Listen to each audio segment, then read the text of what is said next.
Hello and welcome to Air Rider. My name is Ben. In this video we're going to be taking a look at the CB500X. This is the 2022 year model. Really looking forward to having a look at it. We'll be going through some of its features. I'll mention a couple of competitors and I'll give my opinion at the end of the video. We're also going to answer that most important question: is it an adventure tourer bike? If you're enjoying the content, please hit the like button, leave me a comment if there's any questions. I'll try and put as much detail as I can in the video. I'll leave the description open if there's, I'll put a link to the spec sheet on the bike, so in case there's anything I've missed, have a look there. The most important question is please subscribe to the channel. If you're enjoying the content, subscribe and then you won't miss any content. But here we go, let's get started. The CB500X.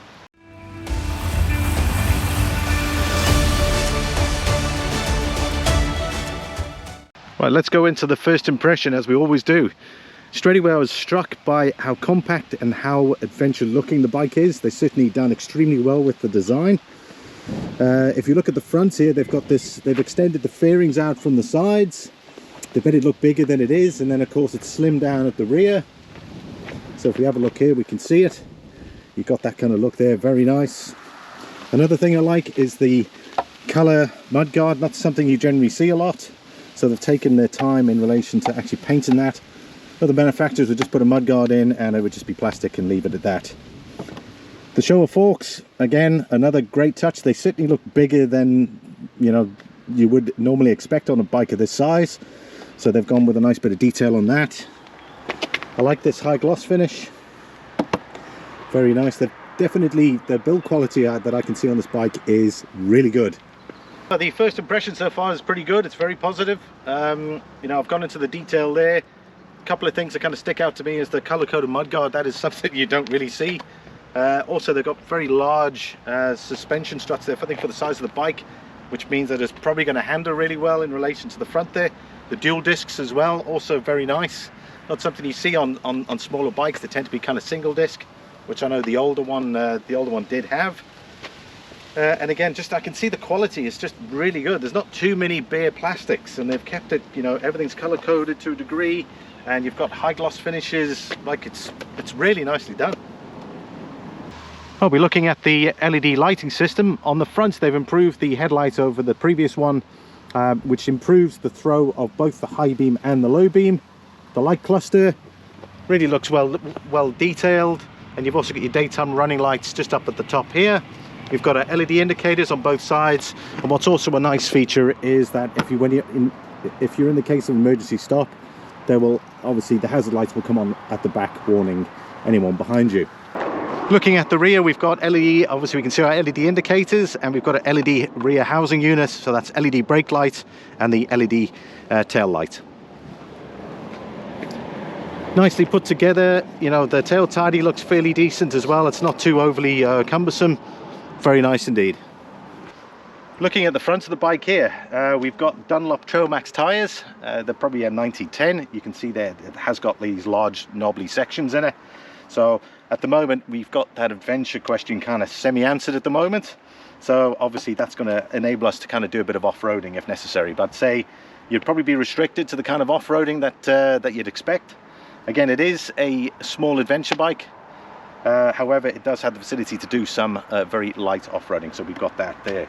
We've got a fantastic dual front disc brake, 296 millimeters, and it's matched with the Nissan dual caliper.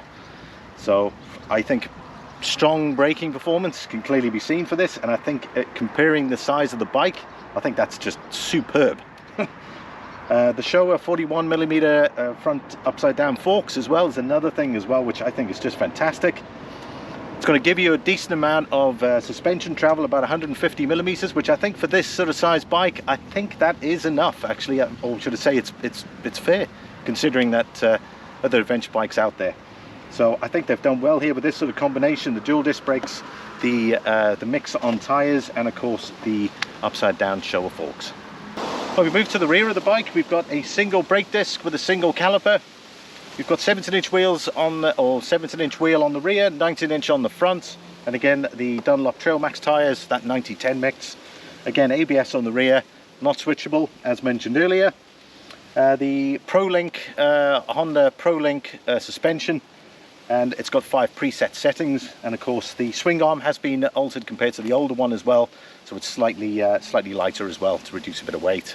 Right, we're going to take a look at the engine here now. It's a 471cc parallel twin. Develops just under 47 horsepower. It's about 43 newton meters. The horsepower is rated up to 8,600 RPM and 6,500 RPM for the newton meters. Fuel consumption, I'd say very good on this. About 3.5 litres per 100 is what is claimed. The fuel tank size is 17.7, which I think is excellent for this sort of size bike. I would have probably expected something smaller. However, they've gone with a large tank, and I think that is favourable if you're going to be doing some touring. So expect fairly higher or higher distance thanks to the larger fuel tank. The transmission that is mated with the engine is a 6-speed assisted slipper clutch. So again, the way it'll distribute the power based on the newton meters, I'd say it's fairly decent for this sort of size bike. It's also A2 compliant as well, so for those with the A2 license, you can get one of these. A couple other bits I'd like to share with you. The ground clearance is 180 millimeters. The curb weight of the bike, which basically means it's fueled, ready to go, 199 kilograms, which I don't think is too bad. Right, let's get the bike started.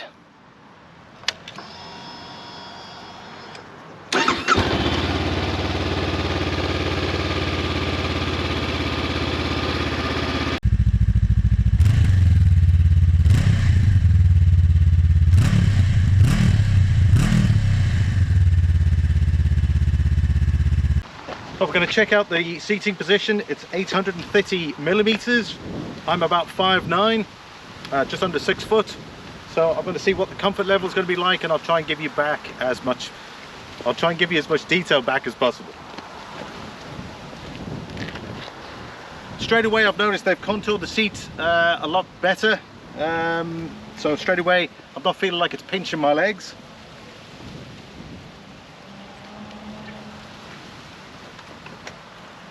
We've got raised handlebars as well, so again you've got that upright seating position again, so you've got a good commanding view around you. That's pretty much what the adventure bikes expect. If you're driving for hours and hours or riding for hours and hours, at some point you need to take a break anyway. I wouldn't recommend doing any sort of long-term riding with any bike, and I'm talking riding for 3 hours, 4 hours straight. You get tired as well, physically and mentally. So I'd say every couple of hours take a break. That's what I do.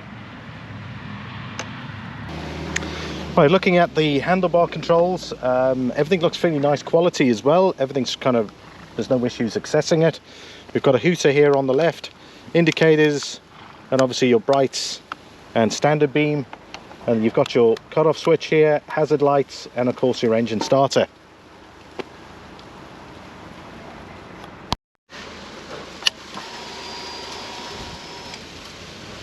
Looking at the cluster, obviously full digital.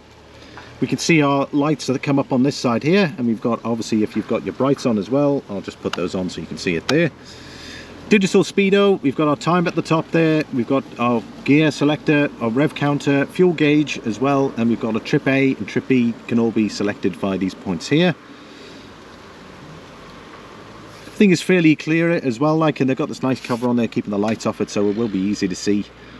Right, let's talk accessories. As with most manufacturers, they do offer a lot of accessories. A couple of things I would recommend on the bike, considering it is an adventure tourer. I don't like these bare sections here as well. I like the handguards.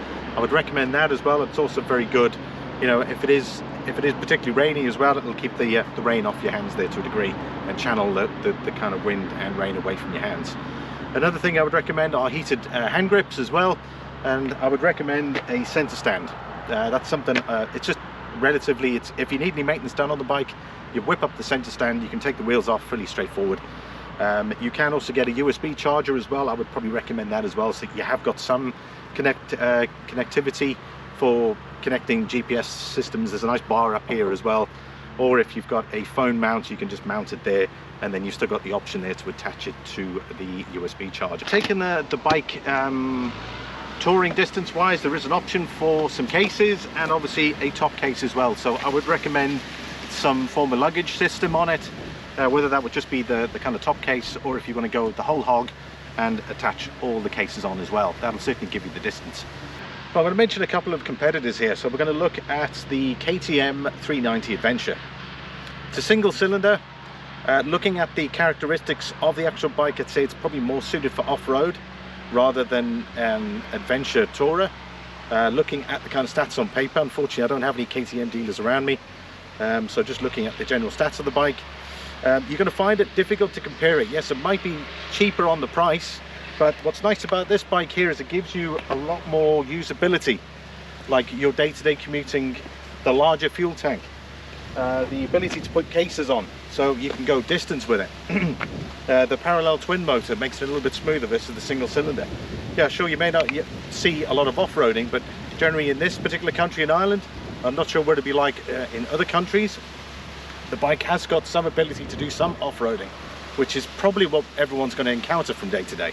Right, the next bike we're gonna take a look at is the Himalayan 400 to be exact. Obviously it does offer a lot of versatility. I'd say it's probably more off-road focused, looking at the paper, looking at the details on paper. And again, the nearest Royal Enfield garage for me is down in Limerick, and it's like a 4-hour drive down there. But just again, looking at the stats on paper, the engine isn't nearly as good as this. It doesn't come close as far as I'm concerned. I think it developed something like 24 horsepower. But again, like the refinements of this machine in relation to the Himalayan is just miles ahead. And that's why it's going to be reflected in the price. If you look at it, it's about 1,700 euros more. And you could easily make that 1,700 euros if you park the two bikes next to each other. Without a doubt, you'd probably spend the extra 1,700, because this has got that modern refinement that you'd expect from a bike of this time. The Himalayan, as I said, it's got the great versatility, but it's got a 15-litre fuel tank. This is 17, so again, this kind of still beats it from that distance-wise, but it's just kind of old school. You look at it, it's got like, if you were to put these two bikes next to each other, you'd think one was from the 1950s, and this would be super in the future if you had the two bikes next to each other. But yeah, so that would be my opinion. Right, my final thoughts on the bike. Obviously I mentioned that question earlier. Is this truly the adventure tourer that is to be expected of it? I'd say it has answered those questions. If we look at its off-road capability, it does have that off-road ability to kind of go off-road. It is limited though to its off-road ability, but again, it all depends on the rider's experience, and I'd say that. So, you know, if you're a experienced heavy off-roader, it's a possibility you could take this a little bit further than what it is, but it's basically designed for light off-roading, but at least the option is there to do it. If you look at the touring functionality of it, it's got the long-range fuel tank, that's got the suspension travel on it to make it really comfortable. The seat, certainly for me, I mean, I haven't sat in the saddle for hours, but I'd say it certainly looks, the way it's contoured, it's a little bit kinder on the legs. I'm not sure of longevity on the bum though, so I suppose it depends on the experience of the rider. And then of course it's got the option to put the cases on and the top case. Our KTM competitor only allows a top case. You can do it with the Himalayan, I suppose, from that perspective, but the fit and finish of the bike is outstanding out of what I've seen here today. I've mentioned some options that you might want to consider. But yeah, looking at the bike in relation to its competitors, I think it's worth the money. And again, if you're going to be looking at financing it, the 500 euros isn't going to cost you a lot from a breakdown perspective. If it's a bit of a deal breaker between this and the KTM price wise, you know, 500 euros finance wise isn't a lot. I'd say go for something that's going to give you the ability to go further. And of course the touring ability is there. So again, touring, yes. Adventure, yes. Obviously the adventure section is a little bit kind of limited though. Oh, excuse me. But I think overall, I think it's a great bike, and I think it's definitely one. If I was in this segment, it's definitely a bike I would consider buying. Special thank you to Tig and his team here at Moran's Bike Shop. If you're in the market for a Honda, they are a Honda dealer here in Drumshanbo in County Leitrim in Ireland. So if you're in Ireland, you're looking for a Honda, contact these guys here at Moran's Bike Shop. That brings the video to an end. Thank you all very much for watching the video. I hope I have answered any questions relating to the CB500. Went through its competitors as well, which is something I haven't really done in my other videos. and of course I've given you my final thoughts on the bike. So again, I hope I've given you enough information. If there's anything there that is outstanding or missing, put it in the comment down below. Give me a thumbs up, and of course subscribe to the channel. There's 98% of my viewers out there are not subscribed. I would really appreciate the support, particularly if you're coming back and watching more of my motorcycle reviews. There'll be plenty more coming, so stick around for that. I wish you all the best. Have a great weekend. It's a sunny day here in Ireland, considering yesterday I was going to do this video and it was pouring literally all day. So I'm delighted the weather's broken a bit. I might even get out on my own bike today. So yeah, thanks very much for watching, and I'll see you all in the next video. Bye for now.